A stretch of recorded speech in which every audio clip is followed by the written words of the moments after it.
Hello, my name is Elvis, and this is week 2 of trying to watch 365 movies in 365 days. Today I will be talking about the second week of January. I think I might just keep rambling on until I finish because I'm already a month behind. So here goes. The next movie I saw was Tenet. Seeing that this movie is like the lower rated Christopher Nolan movie, I feel like it's been misunderstood, misinterpreted, overthought, or underthought. This movie is a technical achievement on its own. It's awesome. The forwards of time while the reverse entropy of enemies or other opponents. That is so interesting to me. I love the music on this. I love the cinematography on this. I have it in 4K. This movie looks fucking good. I get it. IMAX is good. The next movie I saw was Brain Scan. This movie was so fucking weird. This felt like such a high. I'm looking at the screen behind me. This movie was such a high budget Goosebumps film, and I don't know if I liked it. Like I had that like 90s maybe under budget film, which I think is very charming. This kid is acting his ass off. It is a good movie. I think it's a bit outdated now. Like, of course, we need to understand that this thing is a sociopathic manipulating entity that manipulates that kid to do these things. But you know who else is a weird sociopathic manipulating having a? Let me go back. This movie, I know for sure, is a cult classic. And there's probably a fan base that I don't know of, but if this movie had to be remade, this movie would work really well remade, but he would disrespect the cult of it. I think it would work really well like that. The next movie I saw is Paths of Glory. This movie is like one of those like dude bro movies that I can see a lot of guys liking, and I get it. It's a pretty cool movie. I like it. That scene with Kirk Douglas while he's running through the trenches, that whole runner is so cool. And then you do get to see the trials and tribulations of that. War is nothing but hell, but pain, but betrayal, but backstabbing, and all that in the name of glory. This anti-war film, no such thing. The next movie I saw was All Quiet on the Western Front, 1930. I think I was just on a black and white war film phase or something, because I saw this right after Paths of Glory. This movie's good. It is a bit long and frustrating. I think about how these kids who are rookies, amateurs, who don't really have anything to,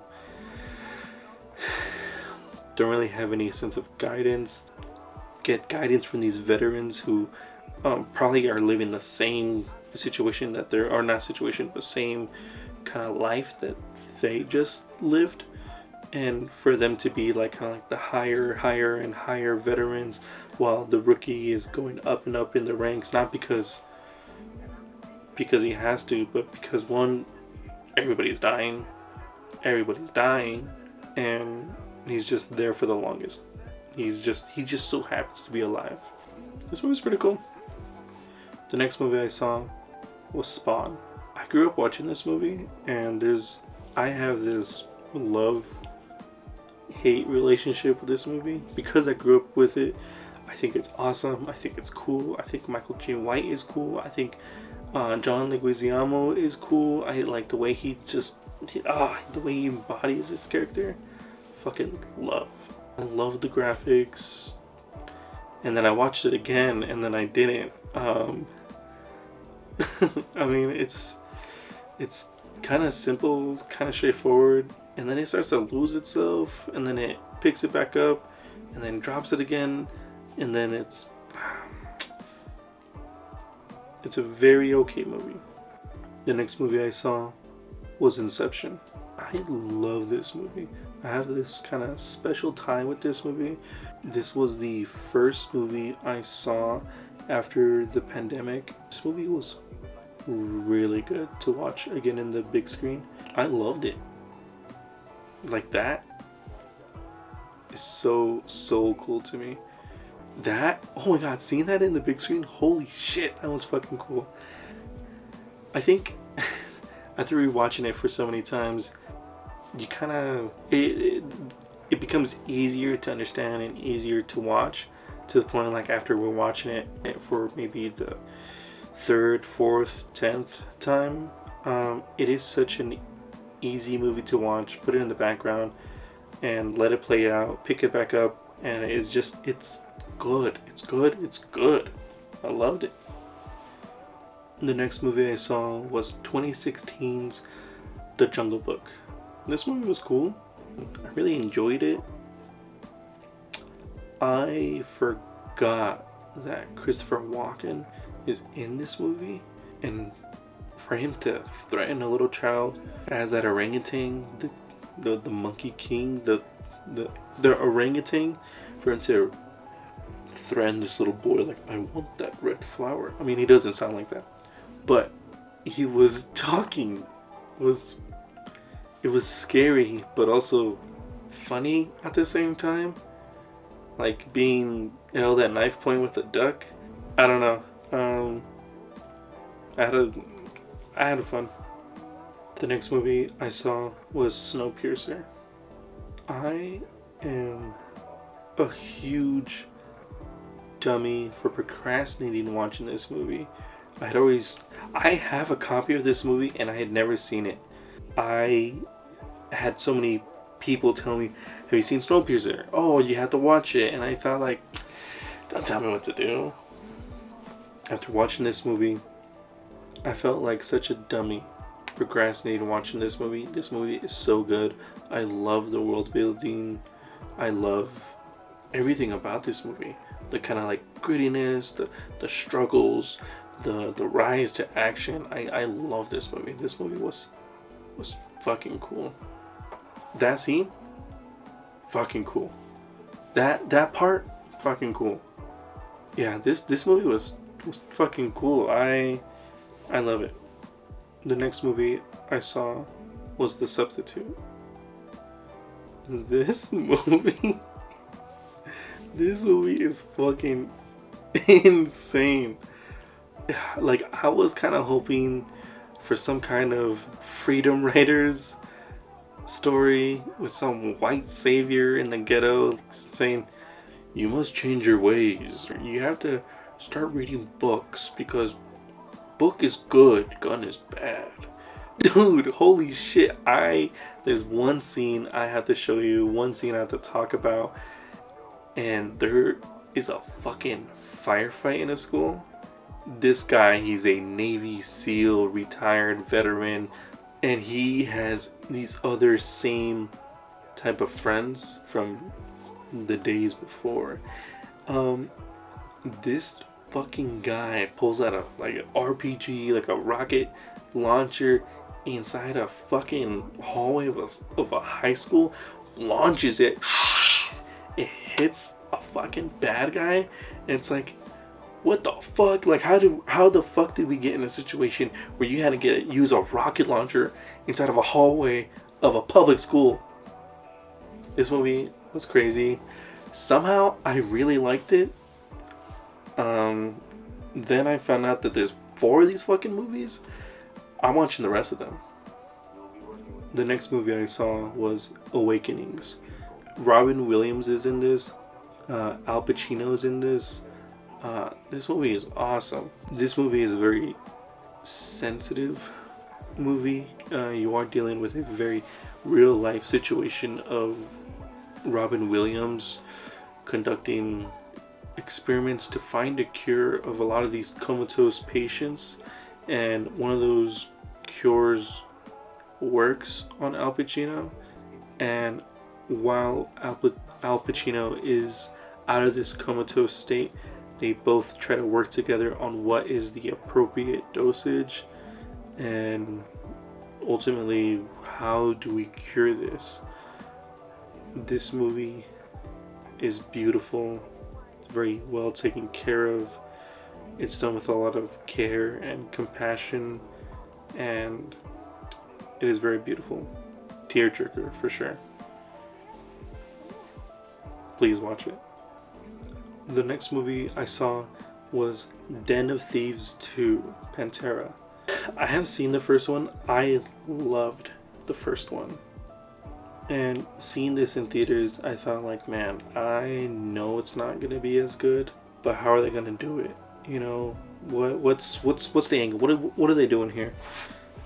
It was cool at first, and you know, you started getting this kind of putting the pieces together of this grand heist that they're gonna do, and then the rest of the whole fucking movie is just putting these pieces together, getting into these meetings, figuring out who might be a spy, who might be a suspect, are there any like cops on us?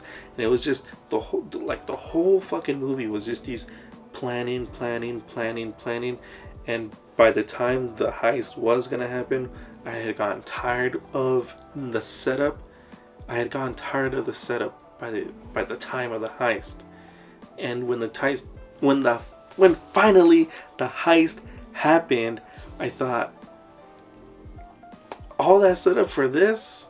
It's not like the heist wasn't bad. It's just there's a lot of setup with not a big of a punchline that I was looking forward to. Then there was some other action afterwards, and then by the end of it, it started to unravel and have like identity crisis of like, is this a good cop, bad cop? It's just like, what is going on here? And then it tries to pick it back up at the very end, and by then I thought, I don't care. Nah. The next movie I saw was Boys in the Hood.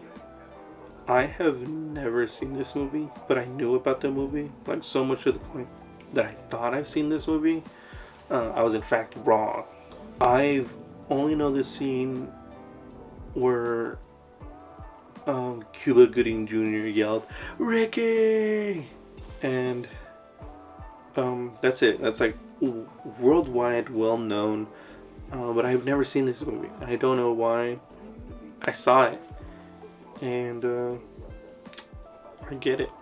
It is just a little outdated, but overall, it is a very solid movie.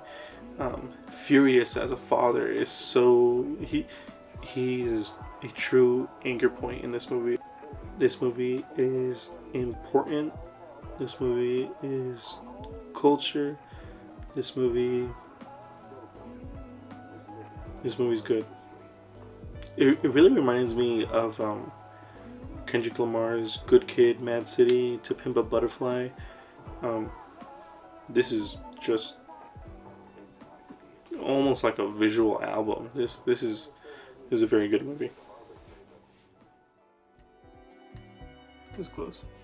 I am already a month behind it, and it's my fault. I started off way too late, and that is okay. You'll get these videos whenever you get the videos, right? How'd you like this series? I think this is probably like 2 weeks in one video. I have the next video loaded up. That'll get ready probably within like a week or so. The movie, the title should be popping up here or across my face. Let me know if there's anything I can change, if there's a movie you want me to watch, and I don't know. Have a good night. Take care. Sleep tight.